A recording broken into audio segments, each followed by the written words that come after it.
नमस्कार साथियों, Hindi by RBT में आपका स्वागत है। कैसे हैं आप सभी? आशा करता हूं कि आप सभी अच्छे होंगे और मैं भी अच्छा हूं। चलिए, आज की इस वीडियो सुपर फास्ट वीडियो रहेगी। इसमें 20 मिनट में मैं 50 प्रश्न को करने का प्रयास करूंगा। आप लोग भी हमारा साथ दीजिएगा। वीडियो थोड़ा सा फास्ट रहेगी, सुपर फास्ट रहेगी। 4 ऑप्शन के साथ है और इसमें जो सही है उसको मैं टिक करते हुए चलूँगा और साथ-साथ में मैं उसका थोड़ा-सा विस्तृत जानकारी भी आपको दूँगा।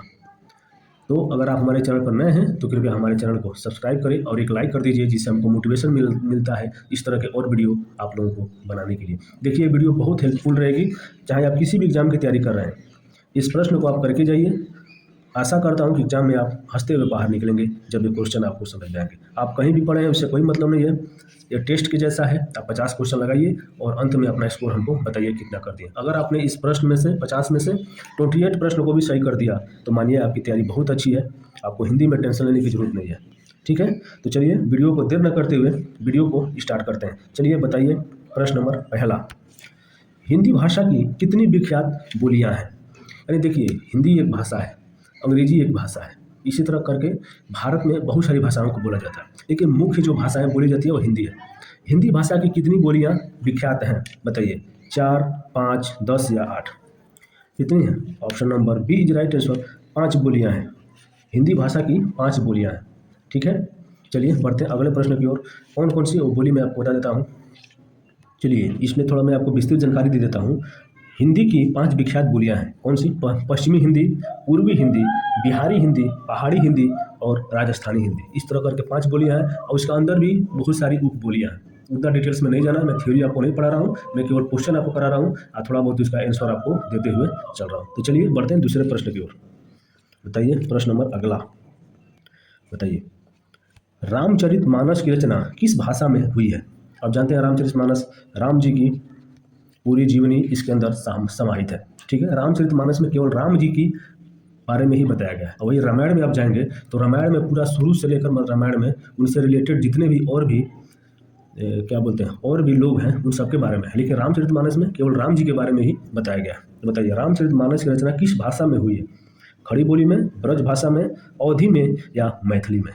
बताइए, रामचरितमानस की जो रचना है आपकी ऑप्शन सी अवधी में तुलसीदास जी के द्वारा रचा गया है। चलिए बढ़ते हैं अगले प्रश्न की ओर। वीडियो थोड़ा फास्ट है, आप लोग टेंशन मत लीजिए, क्वेश्चन को अच्छे से लगाइए और आगे बढ़ते चलिए।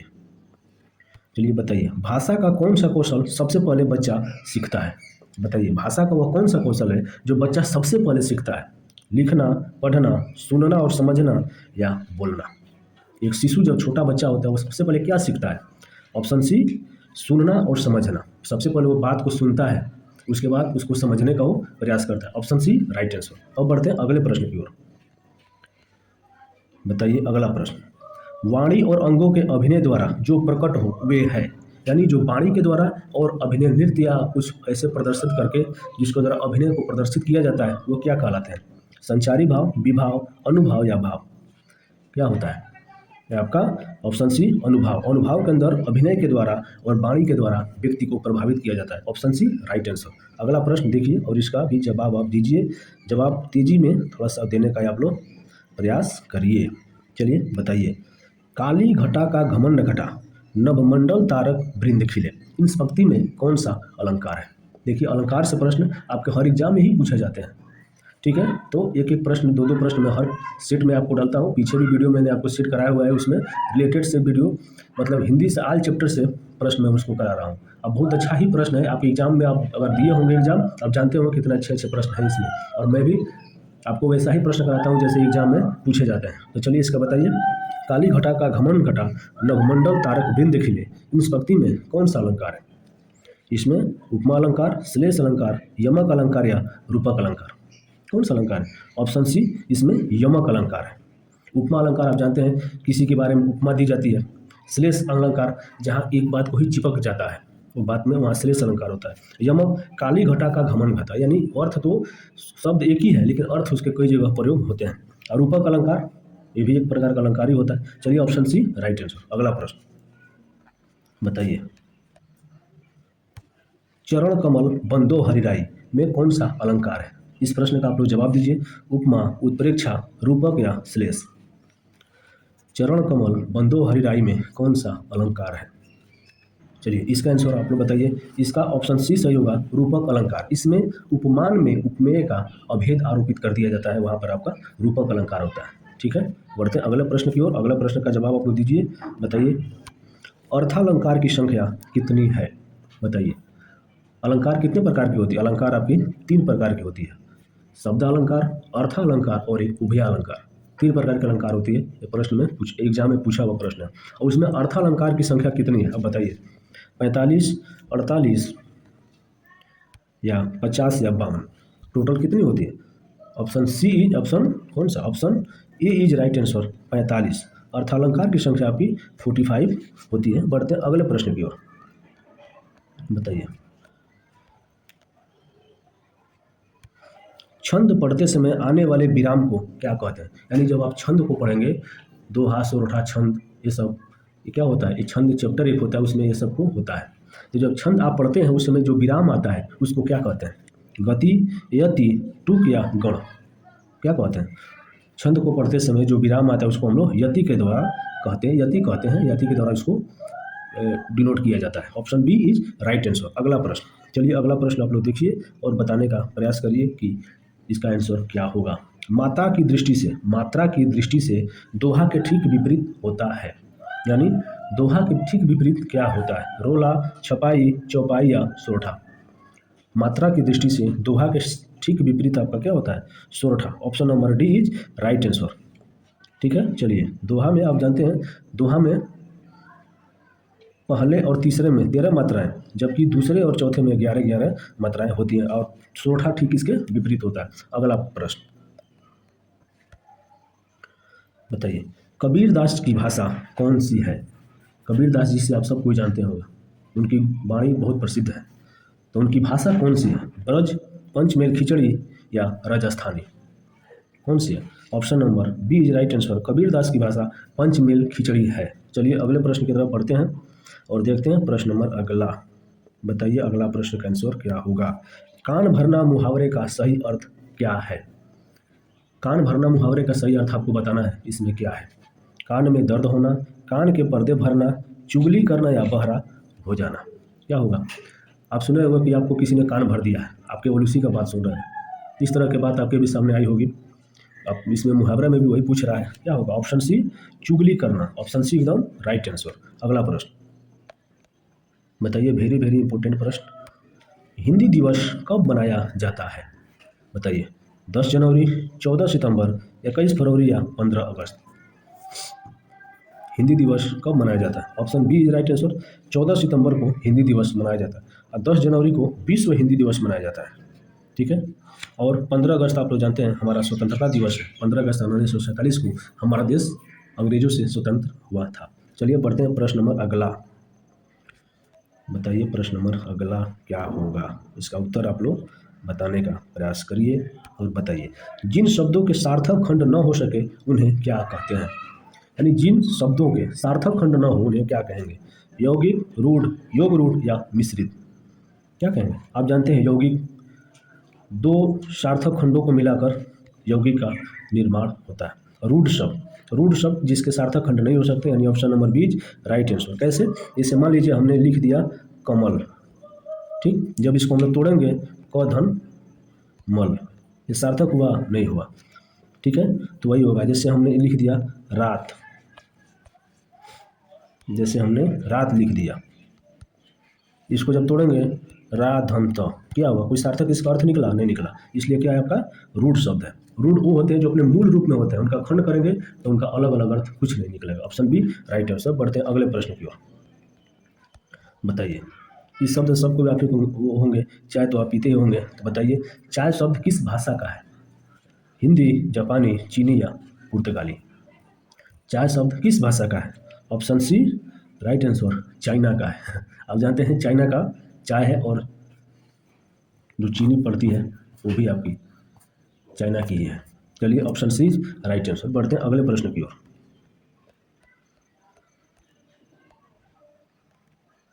बताइए प्रश्न नंबर अगला, जो करेगा सो भरेगा वाक्य में जो और सो कौन सा सर्वनाम है? बताइए जो करेगा सो भरेगा उस वाक्य में कौन सा सर्वनाम है? पुरुषवाचक, निश्चयवाचक, संबंधवाचक या निजवाचक? जो करेगा सो भरेगा वाक्य में option number C is right answer, संबंधवाचक सर्वनाम है। चलिए बढ़ते हैं प्रश्न नंबर अगले प्रश्न की तरफ। फास्ट वीडियो करवाना है इसलिए मैं टिक करते हुए थोड़ा बहुत आपको समझाते हुए आगे चल रहा हूँ। बताइए इस प्रश्न का आंसर आप लोग दीजिए। सेना शब्द में कौन सी संज्ञा है? बताइए सेना शब्द में कौन सी संज्ञा है? व्यक्तिवाचक, जातिवाचक, भाववाचक या समूहवाचक? सेना शब्द में कौन सी संज्ञा है? व्यक्तिवाचक आप जानते हैं किसी पर्सनली एक व्यक्ति की बात की जाती है। जातिवाचक जाति की बात की जाती है। भाववाचक जैसे मधुरता, मिठास, ये सब क्या होता है? भाव, जिससे भाव प्रकट हो वो भाववाचक संज्ञा होती है। समूहवाचक, तो सेना आपका क्या है?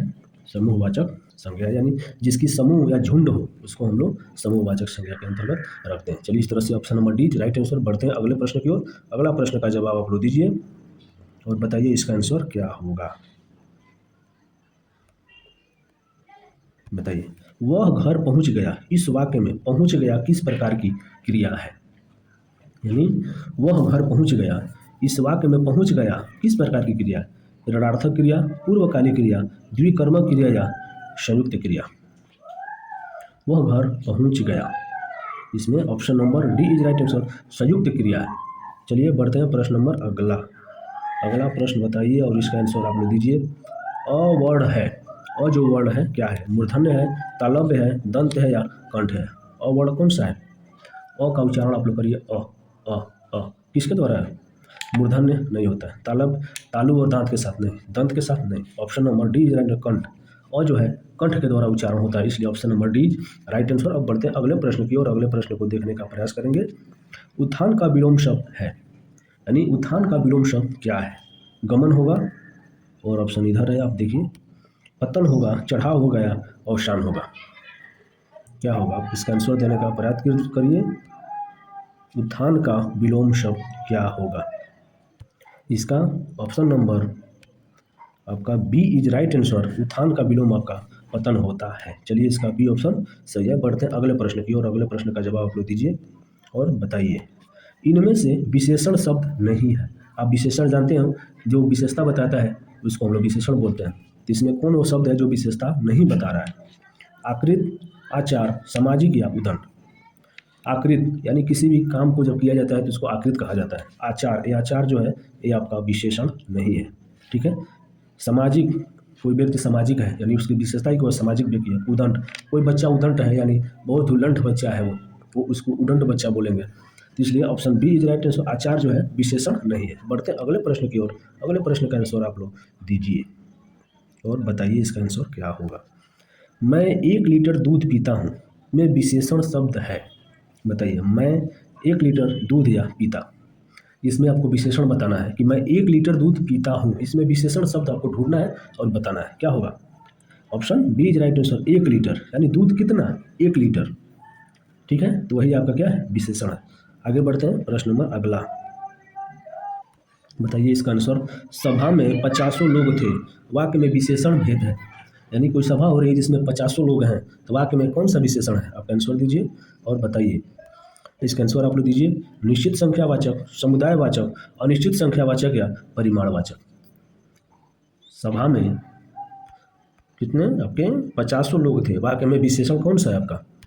अनिश्चित संख्यावाचक। संख्या तो है लेकिन निश्चित नहीं है कि कितने, 50 ज़्यादा भी हो सकते हैं, 51 है, 52 है, 55 है कि 60 है, 50 है, कितने हैं? ये इसमें अनिश्चित संख्यावाचक है, इसलिए ऑप्शन सी राइट आंसर। बढ़ते हैं अगले प्रश्न की और इसका उत्तर आप लोग देने का प्रयास करिएगा। किसी कार्य का करने या होने का बोध कराने वाले शब्द क्या कहलाते? चलिए आप लोग जल्दी जल्दी आंसर देने का प्रयास करिए। किसी कार्य का करने या होने का बोध कराने वाले शब्द क्या कहलाते हैं? क्रिया, विशेषण, कर्ता या सर्वनाम? किसी कार्य को करने या बोध कराने वाले शब्द आपके क्रिया कहलाते हैं। ऑप्शन नंबर ए राइट आंसर। बढ़ते हैं अगले प्रश्न पर। चलिए बताइए प्रश्न नंबर अगला। जिस क्रिया का फल कर्ता पर न पड़कर कर्म पर पड़े उसे कौन सी क्रिया कहते हैं? अकर्म, सकर्म, बिना कर्म के या बिना क्रिया के? क्या कहेंगे? Option number B right answer. उसको सकर्मक क्रिया कहेंगे। जिसका फल कर्ता पर न पड़कर कर्म पर पड़ता है वो क्या होता है? आपका सकर्मक क्रिया होती है। बढ़ते हैं अगले प्रश्न की ओर। इसका जवाब आप दीजिए। बताइए निम्नलिखित में सकर्मक क्रिया छाटिए, यानी सकर्मक क्रिया कौन है? चलना, सोना, मुस्कुराना या लिखना? सकर्मक क्रिया आपको बताना है कौन सी है। हो जाएगा option number D is right answer, इसका ऑप्शन हो जाएगा लिखना। आपकी क्या होगी, सकर्मक क्रिया है। चलिए बढ़ते हैं अगले प्रश्न की ओर, इसका जवाब आप लोग दीजिए। बताइए निम्नलिखित में से प्रेरणार्थक क्रिया है, प्रेरणार्थक क्रिया कौन सी है। उठना, चमकना, गिराना या देना, क्या होगा। निम्नलिखित में प्रेरणार्थक क्रिया, प्रेरणार्थक क्रिया का मतलब होता है कि जो काम किसी दूसरे के द्वारा करवाया जाता है, स्वयं कार्य नहीं किया जाता है, किसी दूसरे व्यक्ति के द्वारा या तीसरे व्यक्ति के द्वारा काम को किया जाता है, वो आपका प्रेरणार्थक क्रिया के अंतर्गत होता है। इसका option number C is right answer होगा। गिराना जो है आपकी प्रेरणार्थक क्रिया है। चलिए अगला प्रश्न, और इसका जवाब आप लोग दीजिए। बताइए जिस मूल शब्द में विकार होने से क्रिया बनती है उसे कहते हैं, यानी जिस मूल शब्द में विकार या परिवर्तन हो जिससे क्रिया का निर्माण होता है उसे क्या कहते हैं। सर्वनाम, विशेषण, धातु या प्रत्यय, क्या कहेंगे। Option C is right answer, इसको हम लोग धातु बोलेंगे। चलिए बढ़ते हैं अगले प्रश्न की ओर, और अगला प्रश्न का जवाब आप लोग दीजिएगा। चलिए बताइए कल तापमान अधिक होगा इस वाक्य का काल है। कल तापमान अधिक होगा, इस वाक्य में कौन सा काल क्या व्यतीत हो रहा है या किस काल के बारे में संकेत मिल रहा है। वर्तमान काल, भविष्य काल, भूतकाल या जीवन काल। कल तापमान अधिक होगा, होगा यानी option number B right answer, भविष्य काल के बारे में बात हो रही है। Option B right answer. बढ़ते हैं अगले प्रश्न की ओर। अब बताइए प्रश्न नंबर अगला, व्याकरण में काल का अर्थ है, व्याकरण है इसमें काल का क्या अर्थ है। समय, मृत्यु, घड़ी या आत्मा, क्या मतलब है इसका काल का। ऑप्शन नंबर ए राइट आंसर, समय। व्याकरण में काल का अर्थ क्या होता है, समय होता है। चलिए बढ़ते हैं अगले प्रश्न की ओर। अगला प्रश्न का उत्तर आप लोग दीजिए। टोटल 50 प्रश्न है, 30 प्रश्न को मैंने कर लिया है, आप लोगों ने भी कर लिया अच्छे से। अपना स्कोर काउंट करते रहिएगा और लास्ट में कमेंट के माध्यम से हमको बताइएगा आपने कितने प्रश्न को सही कर लिया है। चलिए उस डाल पर तोता बैठा है, वाक्य में प्रयुक्त काल को पहचानिए। उस डाल पर तोता बैठा है, वो कौन सा काल है, आप उसको पहचानना है। पूर्ण भूतकाल, सामान्य भूतकाल, पूर्ण वर्तमान काल या सामान्य वर्तमान काल। क्या उस डाल पर तोता बैठा है, ये क्या है। Option D is right answer आपका, सामान्य वर्तमान काल। बैठा है यानी अभी भी बैठा है, वो वर्तमान काल की बात हो रही है। Option D right answer. बढ़ते हैं अगले प्रश्न की ओर। तो बताइए प्रश्न नंबर अगला क्या होगा। प्रधानमंत्री बाढ़ग्रस्त क्षेत्र का दौरा करेंगे, वाक्य में कौन सा काल है। प्रधानमंत्री जो है कहीं पे बाढ़ आई हुई है, उस क्षेत्र का दौरा करेंगे यानी वहाँ पे देखने के लिए जाएंगे, तो उसमें कौन सा काल होगा। सामान्य भविष्य काल, सामान्य वर्तमान काल, संभाव्य भविष्य काल या सामान्य भूतकाल। प्रधानमंत्री बाढ़ग्रस्त क्षेत्र का दौरा करेंगे, इसमें आपका संभावना व्यक्त की जा रही है कि वो दौरा करेंगे। Option C is right answer, संभाव्य भविष्य काल सही होगा। बढ़ते हैं अगले प्रश्न की ओर, और इसका उत्तर आप लोग दीजिएगा। बताइए राम अभी सोएगा, इस वाक्य में कौन सा वाच्य है। ठीक है, वाच्य। राम अभी सोएगा, इस वाक्य में कौन सा वाच्य है, बताइए कौन सा वाच्य है। भाववाच्य, कर्मवाच्य, कर्तावाच्य या इनमें से कोई नहीं। राम अभी सोएगा, इसमें option number C is right answer, कर्तावाच्य, क्योंकि राम जो है क्या है, कर्ता है और उसी की वाच्य के बारे में बोला जा रहा है, तो राम क्या होगा, कर्तवाच्य का उदाहरण होगा। Option C is right answer. बढ़ते हैं अगले प्रश्न की ओर। इसका प्रश्न आप लोग देने का, उत्तर देने का आप लोग प्रयास करिएगा। मोहन से चला नहीं जाता, वाक्य में कौन सा वाच्य है। मोहन नाम का मान लीजिए कोई लड़का है, उसे चला नहीं जाता, उस वाच्य कौन सा वाच्य होगा। कर्मवाच्य, भाववाच्य, कर्तावाच्य या क्रियावाच्य। मोहन से चला नहीं जाता, option B is right answer आपका भाववाच्य हो जाएगा। जैसे दादी से खड़ा नहीं हो जाता, राम से दौड़ा नहीं जाता। जब भी इस प्रकार के प्रश्न पूछे तो आपको भाववाच्य के साथ जाना है, हमेशा भाववाच्य सही होता है। चलिए बढ़ते हैं अगले प्रश्न की ओर, और बताइए प्रश्न नंबर अगला क्या होगा। हमें प्रतिदिन सूर्य नमस्कार करना चाहिए में प्रतिदिन शब्द कौन सा है। हमें प्रतिदिन सूर्य नमस्कार एक अलग तरह का योगा होता है जिसको हम लोग योग बोलते हैं। कुल 12 प्रकार के योग इसमें होते हैं, शरीर के सारे अंग खुल जाएंगे अगर आप क्या बोलेंगे, सूर्य नमस्कार को कर लेंगे तो। इसमें जो प्रतिदिन है वो कौन सा है, ऑप्शन देखिए, ऑप्शन के साथ आप लोग बताइए इसको क्या बोलेंगे। प्रतिदिन जो है उसको क्या बोलेंगे, उपसर्ग, प्रत्यय, सर्वनाम या अव्यय। सोचिए और बताइए क्या होगा। हमें प्रतिदिन सूर्य नमस्कार करना चाहिए, तो जो प्रतिदिन है, प्रतिदिन इसमें क्या है, आपका अव्यय है। Option number D is right answer. बढ़ते हैं अगले प्रश्न की ओर, और उसका उत्तर आप लोग देने का प्रयास करिएगा। किताब शब्द का लिंग क्या है, यानी जो किताब है इसका लिंग क्या। आप जानते हैं हिंदी में 2 लिंग होते हैं, एक स्त्रीलिंग और एक पुल्लिंग। ठीक, तो उसमें क्या होगा, वो किताब का लिंग पूछ रहा है, पुल्लिंग होगा, स्त्रीलिंग होगा, नपुंसक लिंग होगा या सामान्य लिंग होगा। क्या होगा? किताब का लिंग आपका option number B is right answer, स्त्रीलिंग होगा। चलिए बढ़ते हैं अगले प्रश्न की ओर। इसका जवाब आप लोग दीजिएगा। बताइए, सुबह शब्द किस कालवाचक संज्ञा का उदाहरण है? ये जो सुबह शब्द है किस कालवाचक संज्ञा का उदाहरण है? कालवाचक, भाववाचक, व्यक्तिवाचक या जातिवाचक? बताइए, सुबह जो शब्द है वो क्या व्यक्त कर रहा है? आपका कालवाचक व्यक्त कर रहा है सुबह के समय, यानी काल। काल मतलब क्या होता है? आपका समय होता है। तो सुबह क्या है? समय, एक समय तो है, और क्या है? सुबह तो समय है ना, इसलिए option number A is right answer. बढ़ते हैं अगले प्रश्न की ओर, और अगला प्रश्न का उत्तर आप लोग देने का प्रयास करिएगा और बताइएगा इसका आंसर क्या होगा। राम ने भोजन किया वाक्य में ने कौन सा कारक है? ने जो है इसमें कारक कुछ आप जानते हैं, कारक के टोटल 8 भेद होते हैं। इसमें कर्ता ने कर्म को करण से, संप्रदान, अपादान, इस तरह से कुल 8 कारक होते हैं। ठीक है, इसमें ने जो है कौन सा है? कर्म कारक, करण कारक, कर्ता कारक या संबोधन कारक? कर्ता ने, यानी option number C is right answer. इसमें राम ने भोजन की, इसमें कर्ता कारक होगा। ठीक है, अब बढ़ते हैं अगले प्रश्न की ओर। बताइए, बहुत किस प्रकार का शब्द है? चलिए बताइए, बहुत किस प्रकार का शब्द है? सर्वनाम है, क्रिया है, विशेषण है या अव्यय है? क्या है? आपका option number D is right answer. बहुत जो क्या है? अव्यय है। अभी प्रतिदिन जो देखे तो वो भी आपका अव्यय ही है। चलिए, अव्यय वो होता है जिसका लिंग वचन कारक से कोई प्रभाव नहीं पड़ता है। ठीक है, चलिए बढ़ते हैं अगले प्रश्न की ओर। अब बताइए प्रश्न नंबर अगला, अगला प्रश्न को बताइए, सुंदर का विलोम शब्द कौन सा है? सुंदर का विलोम आपको बताना है, भद्दा, अच्छा, मोटा या विशाल? क्या होगा? Option number A is right answer. सुंदर का विलोम भद्दा होगा। चलिए बढ़ते हैं प्रश्न नंबर अगला, अगला उत्तर आप लोग दीजिएगा। जो किस प्रकार का सर्वनाम है? यानी ये जो है किस प्रकार का सर्वनाम है? प्रश्नवाचक, संबंध बोधक, निजवाचक या अनिश्चयवाचक? बताइए क्या होगा? जो, सो, ये आपका संबंधवाचक सर्वनाम के अंतर्गत आएगा। प्रश्नवाचक आप जानते हैं किसी से प्रश्न पूछा जाता है। निजवाचक जो होता है वो स्वयं के बारे में बताया जाता है। अनिश्चयवाचक जैसे कोई, क्या, कोई, इस तरह के जो प्रश्न होते हैं वो आपके अनिश्चयवाचक के अंतर्गत आते हैं। चलिए 41 का ऑप्शन नंबर बी संबंध बोधक सर्वनाम है। चलिए अब बढ़ते हैं अगले प्रश्न की ओर। इसका आंसर आप लोग देने का प्रयास करिएगा और बताइए, जल्दी चलो किस प्रकार का वाक्य है? विधिवाचक, आज्ञावाचक, विस्मयादिबोधक या विधानवाचक?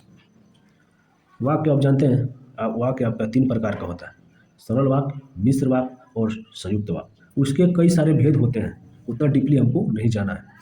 जल्दी चलो किस प्रकार का वाक्य है? इसमें क्या होता है? आज्ञा का बोध आ रहा है ना, आज्ञा कोई दे रहा है कि जल्दी चलो भाई, लेट हो रही है। इसमें क्या होगा? आज्ञावाचक होगा। Option B is right answer. अब बढ़ते हैं प्रश्न नंबर अगला। बताइए प्रश्न नंबर अगला कौन सा है? काला शब्द का समरूपी भिन्नार्थक शब्द कौन सा है? समश्रुत भिन्नार्थक शब्द एक आता है, हिंदी का चैप्टर होता है, जो आपको देखने में लगेगा कि सेम है लेकिन उसके अर्थ अलग अलग होते हैं। जैसे काला क्या है? आपका रंग है, और काला क्या है? कपट है। इन दोनों का काला से। Option A is right answer. चलिए बढ़ते हैं अगले प्रश्न की ओर। इसका प्रश्न आप लोग उत्तर दीजिएगा। बताइए, नाचना किस प्रकार की क्रिया है? क्रिया जो है नाचना किस प्रकार की क्रिया है? सकर्मक, अकर्मक, संयुक्त क्रिया या सहायक क्रिया? नाचना ऑप्शन नंबर बताइए आप लोग। बी इज राइट आंसर, अकर्मक क्रिया है। चलिए बढ़ते हैं अगले प्रश्न की ओर। इसका उत्तर आप लोग दीजिएगा। मैं स्कूल गया में गया किस पुरुष का रूप है? यानी आपको बताना है जो गया है यह किस पुरुष का रूप है? प्रथम पुरुष, द्वितीय पुरुष, तृतीय पुरुष या विशेष पुरुष? मैं स्कूल गया, इसमें आपका प्रथम पुरुष जो है, गया जो है आपका प्रथम पुरुष है। चलिए बढ़ते हैं अगले प्रश्न की ओर। इसका उत्तर आप लोग दीजिए। तेजी शब्द किस प्रकार की संज्ञा है?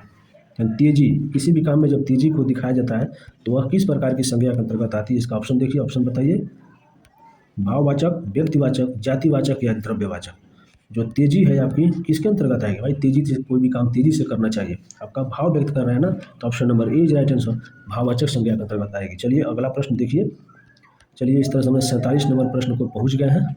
जल्दी से 50 प्रश्न होने वाले हैं, आप लोग जल्दी जल्दी आंसर दीजिए। लड़कों शब्द में कौन सी वचन है? लड़कों शब्द में कौन सी वचन? जानते हैं हिंदी में 2 ही वचन होते हैं, एक वचन और बहुवचन। एक वचन है, बहुवचन है, सामूहिक या विशेष है? कौन है? लड़कों। आपका option number B right answer, इसमें बहुवचन है। चलिए अगला प्रश्न, अगला प्रश्न का उत्तर आप लोग देने का प्रयास करिए। मोहन खेल रहा है किस प्रकार की क्रिया है? जो मोहन है खेल रहा है किस प्रकार की क्रिया है? सकर्मक, अकर्मक, या मिश्र क्रिया, या परमयपदी, परस्मयपदी? क्या है बताइए? मोहन खेल रहा है, इसमें क्या होगी आपकी? चलिए इसका ऑप्शन आप लोग उत्तर बताइए। मोहन खेल रहा है आपका option number B is right answer, अकर्मक क्रिया है। अब बढ़ते हैं अगले प्रश्न की ओर। अगला प्रश्न का उत्तर आप लोग देने का प्रयास करिएगा। बताइए, वाह कितना सुंदर दृश्य है किस प्रकार का वाक्य है? आपको बताना, वाह नहीं कहते वाह मजा आ गया। क्या है? आज्ञावाचक, प्रश्नवाचक, विस्मयादिबोधक, या विधानवाचक? कैसा है? वाह कितना सुंदर दृश्य है, ये आपका ऑप्शन सी विस्मयादिबोधक अव्यय है। इस तरह से हमने 50 प्रश्न, 50वां प्रश्न आपके सामने आ रहा है, इसको भी देख लीजिए और इसको आप कमेंट के द्वारा बताइए। आपका आज का होमवर्क रहेगा, HW रहेगा। टोटल हमने 50 प्रश्न को कर लिया और कमेंट के द्वारा आप इसका आंसर दीजिएगा कि इसका आंसर क्या होगा, और अपना स्कोर भी, टोटल स्कोर भी बताइएगा कि आपने 50 में से कितने प्रश्न को सही किया है। ठीक है, चलिए अगर आपने अभी तक हमारे चैनल को सब्सक्राइब नहीं किया है तो सब्सक्राइब कर दिए और एक लाइक कर दीजिए। ठीक है, चलिए इस तरह के और वीडियो के साथ मिलते हैं, तब तक के लिए नमस्कार, जय हिंद, अपना ख्याल रखिएगा।